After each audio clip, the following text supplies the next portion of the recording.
আমি রিসেন্টলি একটা পডকাস্ট দেখছিলাম, একজন অভিনেতা খুব সুন্দর ব্যাখ্যা করেছে, মানে উনি অ্যাক্টিং লাইনের স্টিল ওনার থেকে এত সুন্দর আমি এক্সপ্লেনেশনটা পেলাম, মারাত্মক। উনি বলছেন যে যাদের মেডিক্লেম নেই তাদের সঙ্গে বন্ধুত্ব করো না।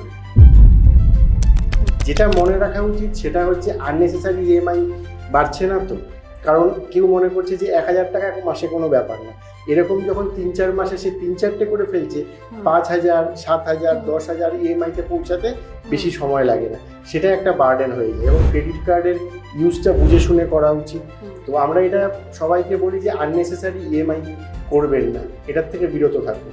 আমি আগেও বিভিন্ন সময় যখন কিছু বলতে চেয়েছি তার মধ্যে এটা আমি অবশ্যই হাইলাইট করার চেষ্টা করেছি যে আননেসেসারি ইএমআই ট্র্যাপে পড়বেন না, এটা একটা ট্র্যাপ। আমার একটা আগেও ইন্টারভিউ ছিল পডকাস্টে, যা কামাই সব ইএমআই। তো আপনি যেটা বললেন ওই পয়েন্টটাই খুব ইম্পর্টেন্ট আজ এবং রেলিভেন্ট আজকের দিনের জন্য। তো আননেসেসারি ইএমআই থেকে দূরে থাকতে হবে। একদিনে কেউ কাউকে লোন দেয়, মানে একদিনের একদিনের লোন হয়তো ইন্ডিভিজুয়াল কেউ কাউকে দেয় না, কিন্তু মানি মার্কেট লোন যেগুলো বড় বড় ক্ষেত্রে, সেখানে ব্যাংকের হয়তো ক্যাশ রিজার্ভ রেশিও হিট করে যাচ্ছে, তখন একদিনের লোন বড় ক্ষেত্রে নেয়। ধরুন যে মানুষটা হয়তো ডেথ হয়ে গেল, তো ইনভেস্ট করে যাচ্ছে প্রতি বছর ধরে, তো সেই টাকাগুলো কি রিটার্ন এরকম হয়? এটা অনেকেরই এটা প্রশ্ন থাকে যে হেলথ ইন্স্যুরেন্স টাকা রিটার্ন হয় কি হয় না। জেনারেলি হেলথ ইন্স্যুরেন্সের যে থাম্ব রুল আছে তাতে হয় না। সাইকোলজি যেটা এবং হ্যাবিট যেটা, সেটাই কিন্তু ওয়েলথ ক্রিয়েশন করে। আমরা যেটা খাবার আগে তুলে রাখি নৈবেদ্য ভগবানকে দেওয়া যায়, খাওয়ার পরে যেটা পড়ে থাকে উচ্ছিষ্ট, ওটা পশু পাখির জন্য।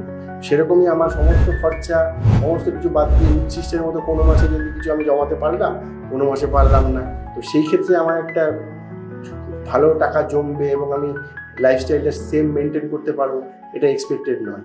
ডিসিপ্লিন হতে হবে, ইনভেস্টমেন্টটাকেও সেইভাবে রাখতে হবে এবং এটাকে ব্যালেন্স করার জন্য অ্যাডিকুয়েট ইন্স্যুরেন্সের প্রয়োজন। কোম্পানির ডিরেক্টর হতে পারে, কোনো কি পার্সন, তাদের নামে যদি টার্ম ইন্স্যুরেন্স নেওয়া হয় তো সেটাকে আমরা বলা হয় কি ম্যান ইন্স্যুরেন্স। তো কি ম্যান ইন্স্যুরেন্সের প্রিমিয়ামটাও আন্ডার সেকশন 37(1) বাদ দেওয়া হয়। স্টক মার্কেটে আমরা জেনারেলি যেটা বুঝি যে কেনা বেচা করে প্রফিট করলাম, আদৌ সেটা কাজ করে না। কারণ ওয়ারেন বাফের মতো লোক তিনিও বলেছেন যে কেনা এবং বেচার মধ্যে কিছুই নেই, ওয়েলথ ক্রিয়েশন আছে, আমি কতদিন হোল্ড করতে পারছি তার।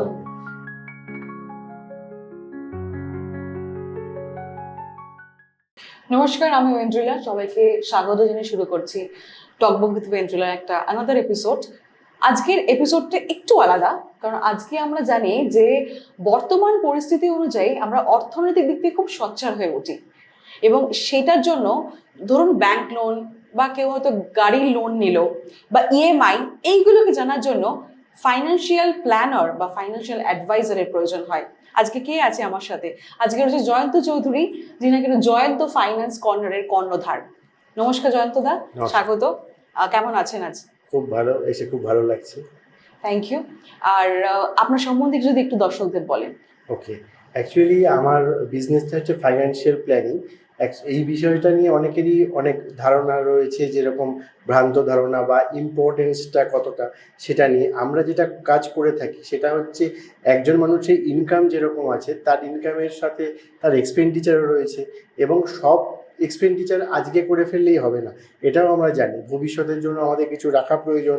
সেটা হতে পারে যে স্বল্প মেয়াদের জন্য 3 বছর, 5 বছর, অথবা কেউ লং টার্ম প্ল্যানিং করতে চাইছেন। তো আমরা এই সলিউশনটা প্রোভাইড করি ইন্ডিভিজুয়াল এবং কর্পোরেটের, যে কিভাবে আপনার নেক্সট গোল, ফাইন্যান্সিয়াল গোল আপনি রিচ করতে পারেন সেই বিষয়ে। এবং শুধুমাত্র ওয়েলথ ক্রিয়েশন করলেও হবে না, ওয়েলথ প্রোটেকশনের প্রয়োজন।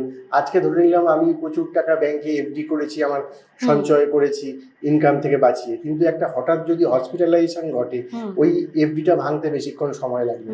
তো সেই জন্য প্রোটেকশনেরও প্রয়োজন, যেটা থ্রু ইন্স্যুরেন্স হয়, health insurance, life insurance, even fire এবং বার্গলারি ইন্স্যুরেন্স, বিভিন্ন কোম্পানির যে সমস্ত স্টক থাকে স্টকের ইন্স্যুরেন্সের প্রয়োজন হয়। আমরা এই টোটাল সলিউশনটা প্রোভাইড করি। আচ্ছা, এখন যে পরিস্থিতি, আমরা যে লোন নিই, তো সমস্ত এখন সবাই আইটি সেক্টরে চাকরি করে সবাই, এই যে লোনের যে কনসেপ্টটা হয়েছে, এবং তারপরে ধরুন ওই কাজ করতে করতে অনেকে মারা গেল হয়তো, তখন কি সেই পরিস্থিতি কিভাবে তাদের লোনটা চোকাবে, বা এরকম যদি কোনো সলিউশন বা কিছু আছে? কোশ্চেনটা খুবই আজকের দিনের জন্য রেলিভেন্ট কোশ্চেন। আমরা একটা কথা বলে থাকি বিভিন্ন প্ল্যানিং এর ক্ষেত্রে যে nobody plans to fail, they fail to plan. আমি কোনো একটা প্ল্যানিং ফেইল করবো বলে তো আমি প্ল্যান করি না, কিন্তু করব করে আর করে ওঠা হয় করে না। ওঠা হয় না। অ্যাকচুয়ালি আমি একটা ইএমআই নিচ্ছি, তার মানে হচ্ছে আমার ভবিষ্যৎ যে ইনকাম হবে তার একটা পার্ট আমি গ্যারান্টি করলাম যে ব্যয় করবই। কারণ হতে পারে সে একটা 1,000 টাকার ইএমআই 24 মাস, তাহলে আমাকে নেক্সট 24টা মাসে 1,000 টাকা করে আমি ওখানে দেওয়ার জন্য দায়বদ্ধ। তো একদিকে এটা ভালো যে মানুষের পারচেজিং পাওয়ার বাড়ছে, অনেক কেনাকাটা হচ্ছে মানে দোকান বাড়ছে, তাদের সেল হচ্ছে, এমপ্লয়মেন্ট জেনারেট হচ্ছে, খুবই ভালো। যেটা মনে রাখা উচিত সেটা হচ্ছে আননেসেসারি ইএমআই বাড়ছে না তো।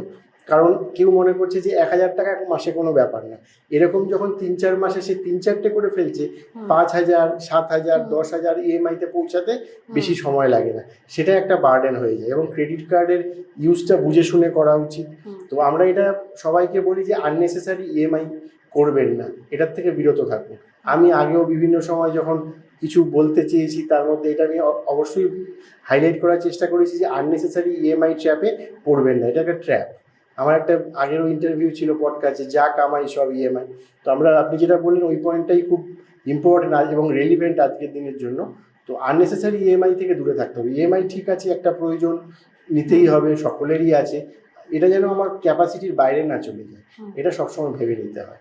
তো এখন যে পরিস্থিতি রয়েছে সেক্ষেত্রে অনেকেই কি হয়, মানে পাড়ায় পাড়ায় অনেকেই এরকম সেট আপ করছে, রেডি করছে। তো আপনাদের কি কোনো কি বিজনেসে কোনো এফেক্ট পড়ছে এরকম ভাবে, বা পড়বে এরকম প্রভাব কিছু রয়েছে?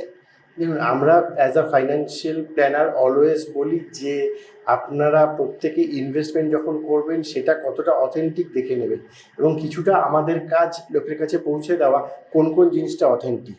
অ্যাকচুয়ালি দেখতে গেলে সব জিনিস যে সরকারি হতে হবে তার কোনো মানে নেই। এই যেমন রিজার্ভ ব্যাঙ্ক অফ ইন্ডিয়া সরকারি, এবং তার আন্ডারে বিভিন্ন ব্যাংক আছে, এসবিআই, পিএসইউ ব্যাংক, সেরকম প্রাইভেট ব্যাংকও রয়েছে, অ্যাক্সিস ব্যাংক। তো সেগুলো রেগুলেটেড। কিন্তু যেটা আজ অনেক সময় একটু গ্রামের দিকে বা ইন্টেরিয়ার এরিয়াতে দেখা যায় যে কয়েকজন মিলে একটা গোষ্ঠী একটা ফান্ড তৈরি করলো, তো সেইগুলো থেকে আমরা একটু বিরত থাকতে মানুষকে বলি। কারণ কষ্টে অর্জিত টাকা তারা রাখবে, বা সেটা কতটা নিয়ন্ত্রিত, সেবি বা রেগুলেটেড কিনা, আরবিআই রেগুলেটেড কিনা, ওটা দেখেই রাখা উচিত। কারণ ভারতবর্ষে, পশ্চিমবঙ্গে এত বড় বড় চিট ফান্ড এসে কেলেঙ্কারি ঘটেছে, ফ্রড এখন যে হচ্ছে, এটাতে কোনো এফেক্ট পড়ছে? এতে আমার যে অ্যাঙ্গেল থেকে মনে হয় যে আমাদের প্রয়োজনীয়তা হয়তো কিছু মানুষ উপলব্ধি করছে যে একটা ব্র্যান্ড, একটা ব্যক্তি, সে এই বিষয়ে জানে, নলেজেবল, সে যখন গাইড করছে তখন এটা নিশ্চয়ই এরকম ধরনের কোনো যে রেগুলেটেড বডিতে থাকবে এবং সিকিউর জায়গায় থাকবে। সব কিছু যে গভর্নমেন্টের একদম ডাইরেক্টলি পিএসইউ ব্যাংকই হতে হবে সেটা নয়, কিন্তু রেগুলেটেড যেন হয়, এটা আমরা বলি। যেরকম কোনো মানুষের একদিনের জন্য টাকা রাখার দরকার পড়ে, সেরকম আমার বিভিন্ন কাস্টমার আছেন যারা পেট্রোল পাম্পের মালিক, ওনাদের ফ্রাইডে নাইটে আমরা অতিরিক্ত টাকাটা মিউচুয়াল ফান্ডে, লিকুইড ফান্ডে রেখে দিই, এবং মানডে ওরা যখন টাকাটা তুলে নেয় তখন কিছু ইন্টারেস্ট পায়। জেনারেলি কারেন্ট অ্যাকাউন্টে যদি টাকাটা ফেলে রাখে তাহলে এতে কিছু এক্সট্রা ইন্টারেস্ট পায় না। তো আমরা এই যে অল্প মার্জিন ওনাকে জেনারেট করলাম, আমরা ওনাকে প্রেজেন্টেশন দেখাতে পারি যে 1 বছর যদি উনি আমাদের সাথে এটা মেনটেন করে তাহলে ওনার একটা অ্যাকাউন্টেন্টের খরচা উঠে আসে। এই যে ছোট ছোট পয়েন্টগুলো হাইলাইটেড করা, এগুলোই আমাদের কাজ। একদিনে কেউ কাউকে লোন দেয়, মানে একদিনের লোন হয়তো ইন্ডিভিজুয়াল কেউ কাউকে দেয় না, কিন্তু মানি মার্কেট লোন যেগুলো বড় বড় ক্ষেত্রে, সেখানে ব্যাংকের হয়তো ক্যাশ রিজার্ভ রেশিও হিট করে যাচ্ছে, তখন একদিনের লোন বড় ক্ষেত্রে নেয়। কিন্তু আমরা যেটা হাইলাইট করি যে কারেন্ট অ্যাকাউন্টে অনেক ব্যবসায়ী টাকা ফেলে রাখে, সেক্ষেত্রে কোনো ইন্টারেস্ট জেনারেলি থাকে না। এখন অনেক ব্যাংকে আবার এক্সট্রা ফেসিলিটিস আনছে, স্টিল বলা যেতে পারে যে কারেন্ট অ্যাকাউন্টে কোনো ইন্টারেস্ট নেই। তো সেক্ষেত্রে আমরা 1-2 দিনের টাকা পার্কিংয়ের জন্য তাকে লিকুইড ফান্ড সাজেস্ট করি। হতে পারে সে 1 বছর পর কোনো একটা পরিকল্পনা করছে টাকা রাখবে, তার জন্যও একটা সলিউশন আছে 1 বছরের জন্য। আবার কেউ যদি লং টার্ম প্ল্যানিং করে তার জন্য ব্যাপার আছে। বাট ব্যাপারটা এরকমই যে ব্যাংকের এফডি যেগুলো সিকিউরড রিটার্ন, সেগুলোর রিটার্ন মানে আমি টাকা রাখলে যে টাকাটা পাবো মোটামুটি মুদ্রাস্ফীতির সমান, মানে ইনফ্লেশনের কাছাকাছি। যখনই রিজার্ভ ব্যাংক থেকে repo rate, reserve repo rate ঠিক হচ্ছে, সেই অনুযায়ী ব্যাংকের এফডির রেট চেঞ্জ হয়ে যাচ্ছে। মোটামুটি দেখতে গেলে মুদ্রাস্ফীতির কাছে ধারে ব্যাংকের এফডি বা সিকিউর জিনিসের রিটার্ন থাকে। ইনফ্লেশনের অতিরিক্ত রিটার্ন যদি কেউ আশা করে তাহলে he or she has to take part in equity. হতে পারে ডাইরেক্ট স্টক ইনভেস্ট, অথবা ইকুইটি মিউচুয়াল ফান্ডস একটা খুব ভালো জায়গা যেখানে এই ইকুইটিতেই ইনভেস্টমেন্ট হয়, কিন্তু এটা সুদক্ষ ফান্ড ম্যানেজারের অভিজ্ঞতা এবং তার সাপোর্টে হয়। এটা অনেক বেশি সেফ, কারণ 1979-এ সেন্সেক্স যখন 100 টাকায় এসছিল, আজকে আপস অ্যান্ড ডাউনসের মধ্যে দিয়ে 80,000 ছুঁয়েছে, 85,000 ছুঁয়ে আবার ব্যাক করেছে। তো এত যে রিটার্ন, এটা কিন্তু পাবলিক নিতে পারেনি, কারণ ইনফরমেশনের অভাব ছিল। এখন মিউচুয়াল ফান্ড আসার পর কিন্তু এই সুদক্ষ ফান্ড ম্যানেজার এবং ওনারা বলেই বিক্রি করছেন যে এটা খুব একটা শর্ট টার্মের জন্য নয়, লং টার্ম প্ল্যানিং এর জন্য আপনি ইকুইটি মিউচুয়াল ফান্ডসে আসুন। তো এইটা কি হচ্ছে, একটা নিয়ন্ত্রণ আছে সেবি, এটা একটা সুদক্ষ ফান্ড ম্যানেজারের গাইড আছে, সেখানে যদি কেউ লং টার্মে ইনভেস্টমেন্ট করে তার রিটার্ন ভালো হবে। মানে এসআইপি বা মিউচুয়াল ফান্ডে যদি কেউ ইনভেস্ট করে তাদের রিটার্ন ভালো হবে। রিটার্ন ভালো হবে। এবার মিউচুয়াল ফান্ডের মধ্যে অনেক ভাগ আছে, যেরকম ডেট ক্যাটাগরি মিউচুয়াল ফান্ড, সেগুলো ব্যাংক এফডির সমসাময়িক, তো ওগুলোর রিটার্ন ব্যাংক এফডির কাছে ধারে হয়। যে এবার ইকুইটি মিউচুয়াল ফান্ড যেটা হয়, সেটা হচ্ছে গিয়ে মার্কেটের ওপর ইনভেস্টমেন্টের রিটার্ন আসবে। ইকুইটির মধ্যে আবার ভাগ আছে, যে টপ মোস্ট কোম্পানিগুলো, টপ 100টা কোম্পানি, তাকে লার্জ ক্যাপ মিউচুয়াল ফান্ড বলে। তারপরে থাকে মিড ক্যাপ, তারপরে থাকে স্মল ক্যাপ। স্মল ক্যাপ হয়তো লং রানে অনেক বেশি রিটার্ন দেবে, কিন্তু এর আপস অ্যান্ড ডাউনসটা অনেক বেশি। তো আমরা যখনই কোনো ক্লায়েন্টের সঙ্গে কথা বলি, সবার আগে দেখি যে ওনার এক্সপেকটেশনটা কী। উনি যদি ইকুইটি মার্কেটের পুরনো ইনভেস্টার হয়ে থাকেন, তাহলে মার্কেটের আপস অ্যান্ড ডাউনস খুব একটা ওনাদের ভয় দেখায় না। কিন্তু যখন কোনো নতুন ইনভেস্টার আসে, সে যদি দেখে যে আজ বাদে কাল কোনো কোনো দেশের মধ্যে যুদ্ধ লাগলো, মার্কেট পড়লো, সে যখন 10,000 টাকাটা দেখবে 8,000 হয়ে গেছে, তার মনে একটা ফোবিয়া ক্রিয়েট করবে এবং সে মার্কেট থেকে এক্সিট করার চেষ্টা করে। তো ব্যাপারটা পুরোটাই ইন্ডিভিজুয়াল বেসিস, তার রিস্ক অ্যাপাটাইট কতটা আছে, সে কতটা এক্সপেক্ট করছে, এবং তাকে আমাকে জানিয়ে দিতে হবে যে আপনি যদি একটা হিউজ রিটার্ন এক্সপেক্ট করছেন, তো আপনাকে টাইম দিতে হবে, সেই অনুযায়ী আপনাকে একটা ফান্ড আমরা সিলেক্ট করে দেবো। হতে পারে সেটা, যদি আপনি বেশি রিটার্ন চান, তাহলে বেশি সময় স্মল ক্যাপে আসুন, তাতে আপস অ্যান্ড ডাউন বেশি থাকতে পারে, কিন্তু রিটার্ন ভালো হবে। আবার debt category mutual fund, short term, long term equity, তাদের মাঝামাঝি সময়ের জন্য যাদের প্রয়োজন, তাদেরকে balance advantage hybrid category fund আমরা সাজেস্ট করি। বিশেষ করে এটা তখনই দেখা যায় যখন কেউ রিটায়ার করছে। অ্যাকচুয়ালি আমাদের ইনকামের যদি আমরা স্প্যানটাকে ধরি, একটা স্প্যান থাকে অ্যাকুমুলেশন ফেজ। ধরে নিলাম একজন 25 বছরের একটি ছেলে চাকরি জয়েন করলো, মোটামুটি 60 বছর অবধি সে কাজ করবে, এই সময় তার ইনকাম হবে, সে সঞ্চয় করবে, এটা হচ্ছে অ্যাকুমুলেশন ফেজ। তারপরে সে যে টাকাটা জমালো, সেটার থেকে তার নেক্সট রিটায়ার্ড লাইফ হয়তো সে স্পেন্ড করবে, এই জায়গাটা হচ্ছে ডিস্ট্রিবিউশন ফেজ। অ্যাকুমুলেশন ফেজে যেহেতু ইনকাম থাকে, অ্যাকুমুলেশন ফেজে সময়টা বেশি থাকে, তো সেক্ষেত্রে ইকুইটি একটা ভালো অপশান।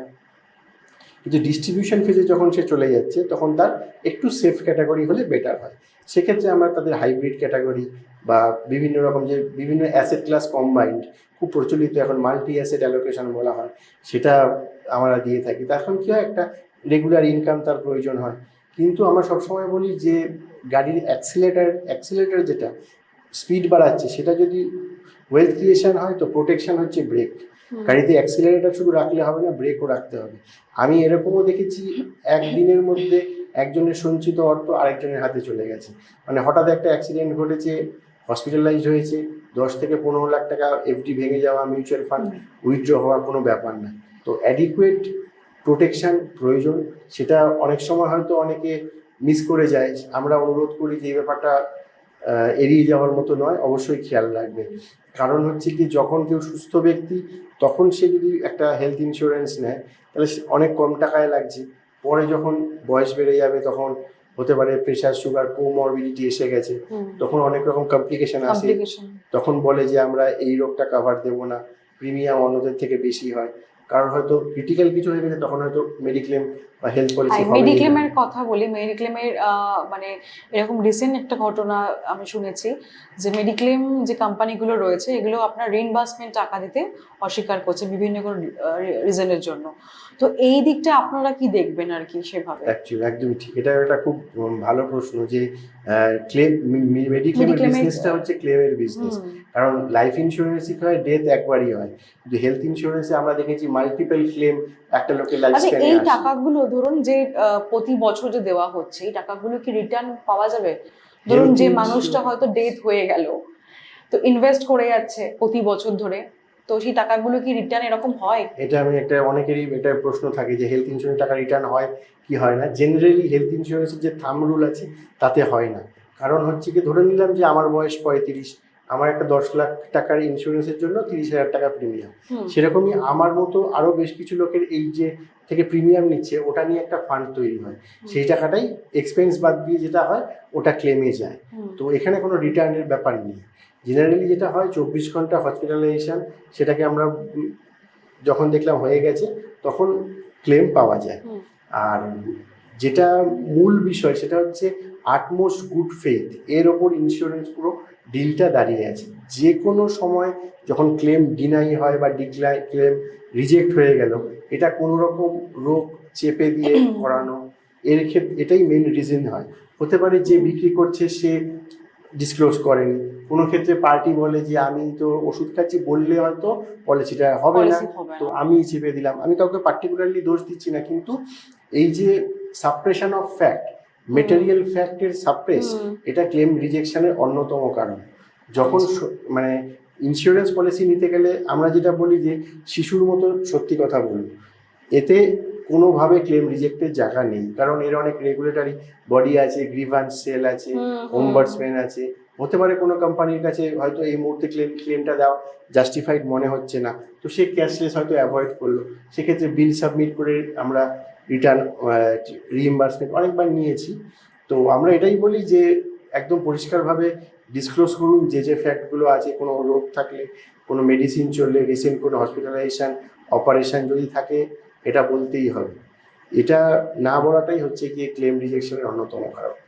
আচ্ছা, ইএমআই আমরা জানি যে এখন কোনো সবেতেই এখন ইএমআই, ফোন কেনা থেকে শুরু করে গাড়ি কেনা সবই, বা বাড়ি কেনা ইএমআই ধরুন একটা টাইমের মধ্যে যদি না দিতে পারে বা ফেলিওর হয়ে গেলে, সেক্ষেত্রে কি হচ্ছে, অনেকের ধরুন চাকরির ক্ষেত্রে কি হয়, ব্যবসার ক্ষেত্রে কি হয়, ওই টাইমে হয়তো টাকা ঢুকলো না, তো এতে কি কোনোভাবে এফেক্টস পড়ে? হ্যাঁ, এফেক্টস তো অবশ্যই পড়ে। কারণ দেখুন, একটা লোককে লোন দেওয়া হয় অ্যাপারেন্টলি, যেগুলো দুরকমভাবে লোন হয়। একটা হচ্ছে লোন কোনো মর্টগেজ নিয়ে, সেগুলো সিকিউরড লোন।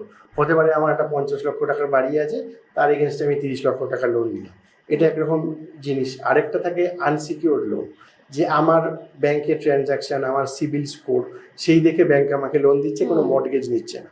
তো দুটো লোনেই রিপে করা ম্যান্ডেটারি। কিন্তু যে সমস্ত লোনে আমাদের মর্টগেজগুলো রয়েছে, সেটা রেট অফ ইন্টারেস্ট তুলনামূলক কম হয়, কারণ ব্যাংকের রিকভার করার জায়গা থাকে।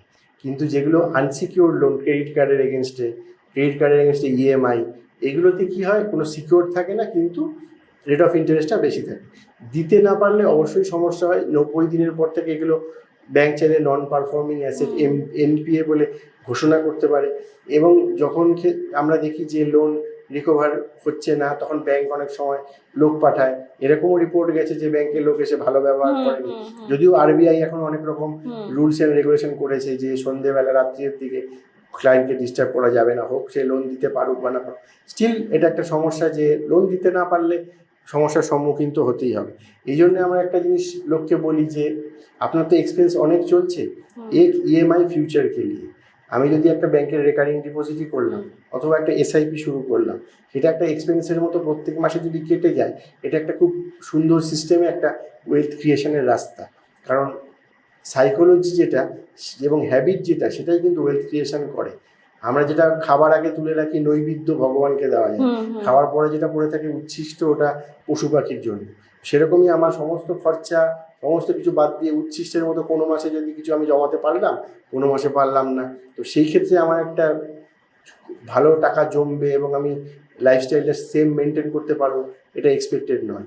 ডিসিপ্লিন হতে হবে, ইনভেস্টমেন্টটাকেও সেইভাবে রাখতে হবে, এবং এটাকে ব্যালেন্স করার জন্য অ্যাডিকুয়েট ইন্স্যুরেন্সের প্রয়োজন। ইন্স্যুরেন্সটা অনেক ক্ষেত্রে আমরা মনে করি যে এটা প্রয়োজনীয় নয়, এটা দরকার নেই, কিন্তু ইন্স্যুরেন্স ম্যান্ডেটারি। মানে আমি রিসেন্টলি একজন ক্লায়েন্টের সঙ্গে কথা বলছিলাম, ওনাকে আমি বললাম, দেখুন আপনার যে আত্মীয় বলবে যে হেলথ ইন্স্যুরেন্সের টাকা প্রত্যেকবার জলে ফেলার মতো বিষয়, কোনো রোগের সময় সেই আত্মীয়কে যদি আপনি কল করেন, তাহলে দেখবেন সে জিজ্ঞেস করবে সবার আগে হেলথ ইন্স্যুরেন্স ছিল তো।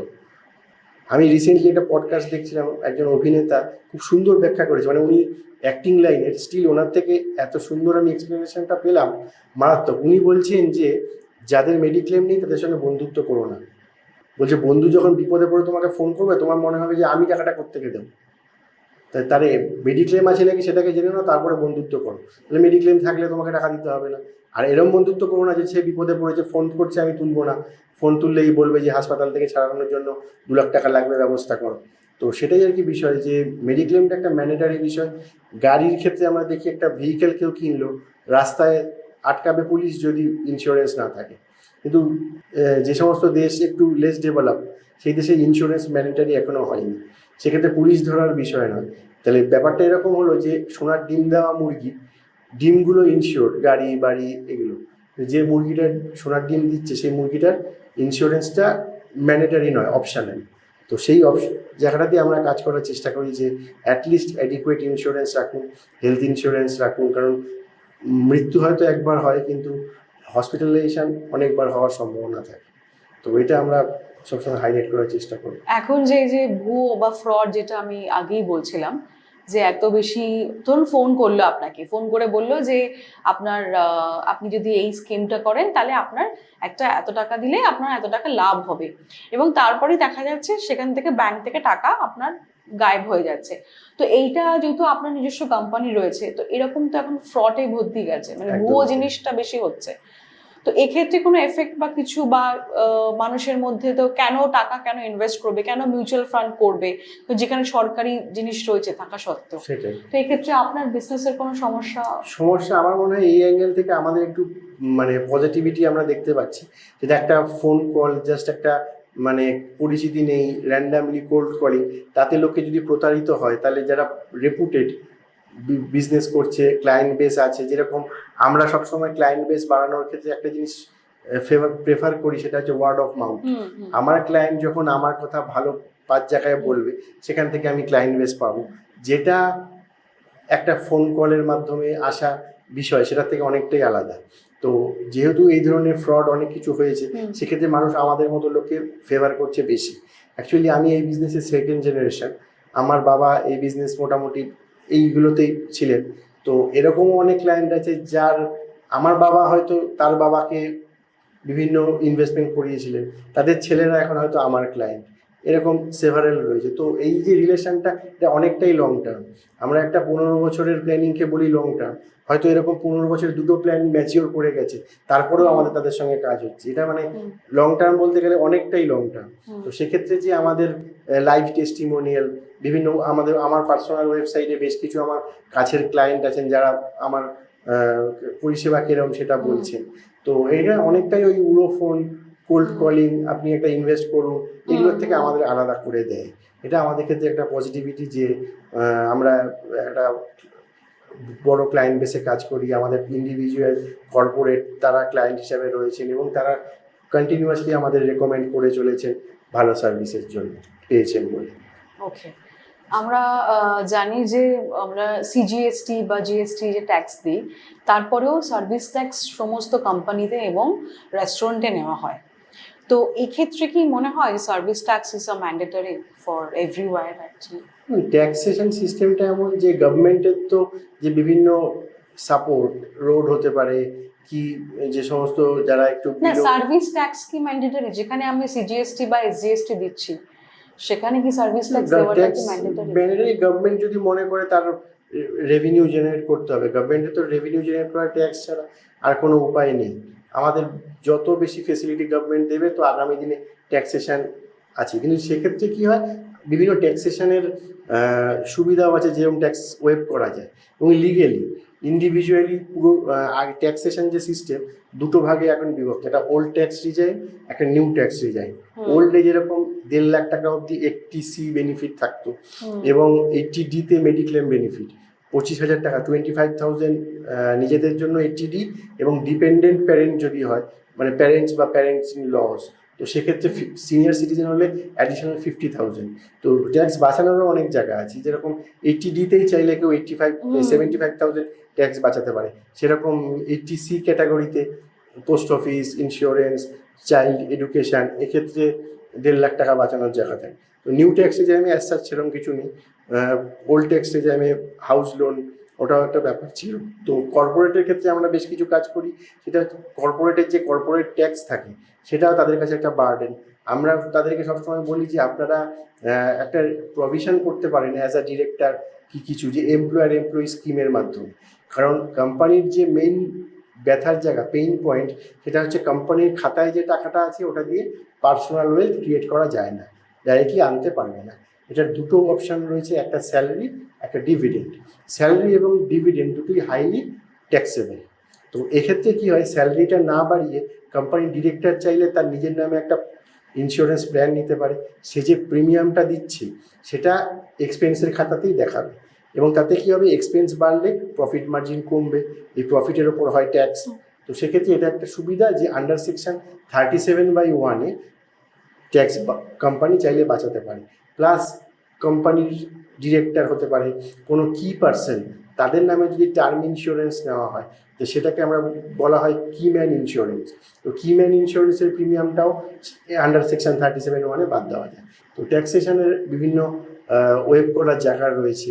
তারপরে আমরা কর্পোরেটের সঙ্গে যখন কাজ করি, বিভিন্ন ক্ষেত্রে দেখি যে তাদের প্রচুর লোন রয়েছে। সমস্যাটা কী হয়, কোনো কারণে এত লোন হয়ে গেল, দেউলিয়া অবস্থায় সে মারা গেল, তখন তো তার পরিবারের জন্য কিছুই থাকলো না।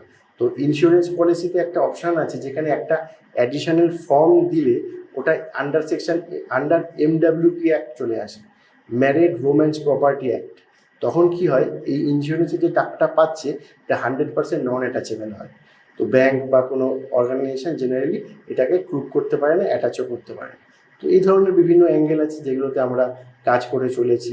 এগুলো জেনারেলি কর্পোরেট যারা আছে তারা এই ফেসিলিটিগুলো অ্যাভেল করে। আচ্ছা, এখন তো আমাদের শেয়ার মার্কেট তো হাই চলছে অ্যাকচুয়ালি। তো শেয়ার মার্কেট হাই নাকি না মিউচুয়াল ফান্ড, কোনটা সব থেকে বেশি আর কি আপনার কাছে এফিশিয়েন্ট বা মনে যদি হয়? মনে হয় যে ওয়েলথ ক্রিয়েশনের ক্ষেত্রে কোনটা বেটার, আমি অলওয়েজ বলবো মিউচুয়াল ফান্ড বেটার অপশন। কারণ এখানে একটা বিরাট জায়গা রয়েছে এবং অনেক কম্বিনেশনও রয়েছে। স্টক মার্কেটে আমরা জেনারেলি যেটা বুঝি যে কেনা বেচা করে প্রফিট করলাম, আদৌ সেটা কাজ করে না। কারণ ওয়ারেন বাফের মতো লোক, তিনিও বলেছেন যে কেনা এবং বেচার মধ্যে কিছুই নেই, ওয়েলথ ক্রিয়েশন আছে, আমি কতদিন হোল্ড করতে পারছি তার উপর। তো মিউচুয়াল ফান্ডের এই কেনা বেচাটা করে হচ্ছে অভিজ্ঞ ফান্ড ম্যানেজার, এবং আমরা অ্যাজ আ গাইড সবসময় বলি যে আপনার ইনভেস্টমেন্ট হরাইজন কতদিনের, আপনি কতদিনের জন্য টাকাটা ইনভেস্ট করবেন সেই অনুযায়ী আপনার ফান্ডস সিলেকশন হবে। তো যদি কোনো সাধারণ ব্যক্তি মনে করে যে আমি খুব বেশি দক্ষ নই এই কেনা বেচা এইসব করার ক্ষেত্রে, তো অলওয়েজ প্রেফারেবল মিউচুয়াল ফান্ডস। কারণ ইকুইটির ফুল বেনিফিটস পাওয়া যায়, কারণ ওগুলো ইকুইটি মিউচুয়াল ফান্ডের মধ্যে large cap, mid cap, small cap, multi cap রয়েছে, যেটা সব করার কম্বিনেশন। তো এই যে ওয়াইড রেঞ্জ অফ প্রোডাক্টস, এটা অলওয়েজ মিউচুয়াল ফান্ডে বেশি থাকে। তো অ্যাজ আ লেম্যান বা কোনো সাধারণ মানুষ মনে করছে যে আমি জাস্ট ওয়েলথ ক্রিয়েট করতে চাই, আমি কেনা বেচা অত কিছুর মধ্যে থাকবো না, তো সেক্ষেত্রে মিউচুয়াল ফান্ড দি বেস্ট। এটা ছাড়া কোনো ওয়েলথ ক্রিয়েশনের জায়গা নেই বললেই চলে। তার মানে আপনি অডিয়েন্সকে বলছেন যে মিউচুয়াল ফান্ড করা উচিত এখনকার যা বর্তমান পরিস্থিতি এবং যা ফাইন্যান্সিয়াল যে কন্ডিশন হচ্ছে, তাতে মিউচুয়াল ফান্ড সবাইকেই করতে আপনি বলছেন সেক্ষেত্রে। এবার আপনার কোম্পানিতে ইনভেস্ট করুক বা সরকারিতে করুক, সেটা করা উচিত। তো আমাদের তো টাইম অলরেডি শেষের দিকে, যদি কিছু একটু দর্শকদের বলেন। তো খুব ভালো লাগলো, অনেক ডিসকাশন হলো, খুব ইম্পর্টেন্ট একটা ব্যাপার নিয়ে আলোচনা হলো। অনেক ক্ষেত্রে এটা অনেকে যা বিভিন্নভাবে জানতে চান, তো আশা করি এই পডকাস্টের মাধ্যমে সেটা পৌঁছে যাবে। এবং যেটা বলবো সেটা হচ্ছে যে এক্সপেন্ডিচার আপনারা অবশ্যই বাড়ান, কিন্তু তার সাথে ইনভেস্টমেন্ট বা ফিউচারের কথাটা একটু ভেবে নেবেন। আননেসেসারি EMI থেকে দূরে থাকুন। That's it. নমস্কার।